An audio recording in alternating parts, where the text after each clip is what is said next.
मैं समय हूं और आज महाभारत की अमर कथा सुनाने जा रहा हूं। यह महाभारत केवल भरत वंश की कोई सीधी सादी युद्ध कथा नहीं है। यह कथा है भारतीय संस्कृति के उतार चढ़ाव की। यह कथा है सत्य और असत्य के महायुद्ध की। यह कथा है अंधेरे से जूझने वाले उजाले की। और यह कथा मेरे सिवा कोई दूसरा सुना भी नहीं सकता, क्योंकि मैंने इस कथा को इतिहास की तरह गुजरते देखा है। इसका हर पात्र मेरा देखा हुआ है। इसकी हर घटना मेरे सामने घटी है। जगदम्बा अर्थात वैष्णो माता अष्टभुजाधारी नहीं, 9 भुजाधारी हैं। ईश्वरीय यज्ञ ने जगदम्बा पर पहरे लगा रखे हैं। एक नहीं, पूरे 8 पहरे। जहां पहरे होते हैं वहां स्वाधीनता नहीं होती। 8 भुजाओं की अपनी सीमाएं हैं, किंतु एक ऐसी नवम भुजा भी है जो अगर इमर्ज हो जाए तो संहारक शक्ति से जगदम्बा ममतामयी जगत जननी बन जाएगी। इसे आत्मिक दृष्टिकोण से समझना हो तो यह किसी एक स्त्री या देवी की देहधारी पहचान नहीं, बल्कि एक दिव्य चेतना की अवस्था है जो संपूर्ण मानवता की रक्षा, सेवा और जागृति के लिए कार्य कर रही है। ऐसे में किसी भी व्यक्तित्व की तरफ भागना घोर पश्चाताप के अलावा कुछ नहीं मिलेगा।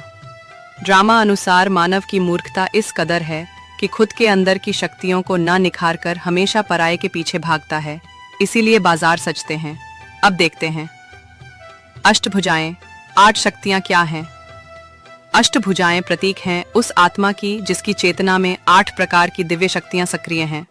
सहन शक्ति, निर्णय शक्ति, क्षमा शक्ति, सहकार्य की शक्ति, संकल्प शक्ति, विवेक शक्ति, सृष्टि को दिशा देने की शक्ति, नकारात्मकता को नष्ट करने की शक्ति और अंत में आती है साक्षी रहने की शक्ति।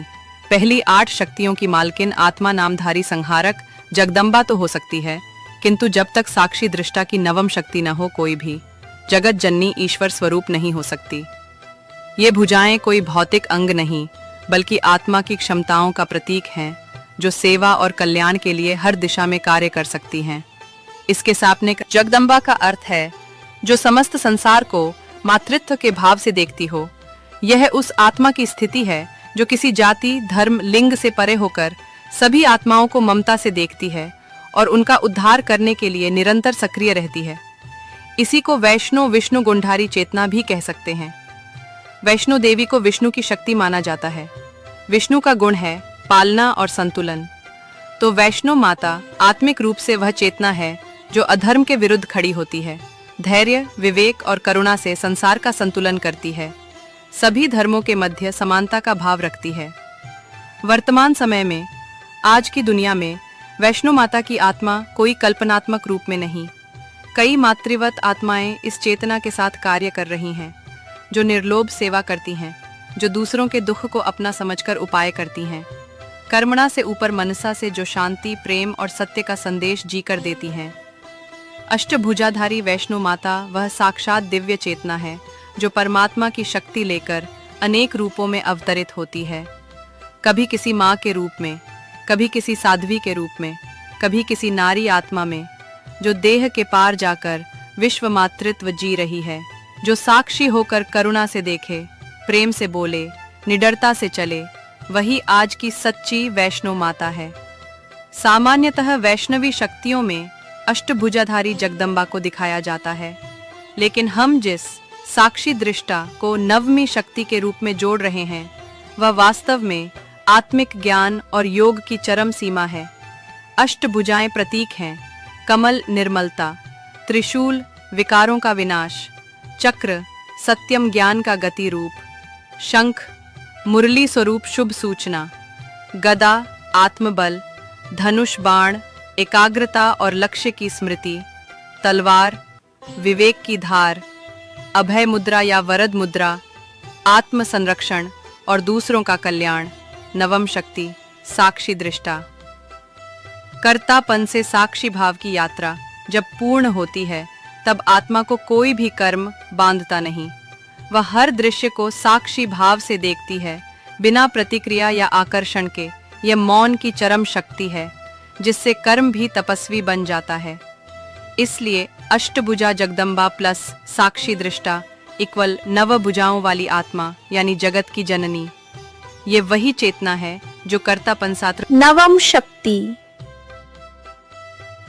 साक्षी दृष्टा। कर्तापन से साक्षी भाव की यात्रा जब पूर्ण होती है तब आत्मा को कोई भी कर्म बांधता नहीं। वह हर दृश्य को साक्षी भाव से देखती है, बिना प्रतिक्रिया या आकर्षण के। यह मौन की चरम शक्ति है जिससे कर्म भी तपस्वी बन जाता है। इसलिए अष्टभुजा जगदम्बा साक्षी दृष्टा नव भुजाओं वाली आत्मा यानी जगत की जननी।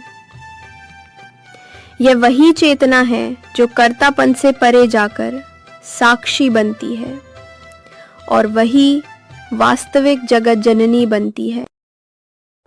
मैं ही दुर्योधन हूं, मैं ही अर्जुन और मैं ही कुरुक्षेत्र। क्योंकि महाभारत बनते बिगड़ते रिश्तों और रिश्तों के आधार और जीवन सागर को मथ कर जीवन के तत्व और सत्य का अमृत काढ़ने की कहानी भी है। और ये लड़ाई हर युग को अपने अपने कुरुक्षेत्र में लड़नी पड़ती है, क्योंकि हर युग के सत्य को वर्तमान असत्य से जूझना पड़ता है।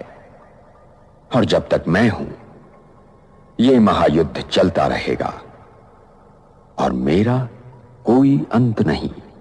मैं अनंत हूं। इसीलिए यह आवश्यक है कि हर वर्तमान इस कहानी को सुने और गुने, ताकि वो भविष्य के लिए तैयार हो सके।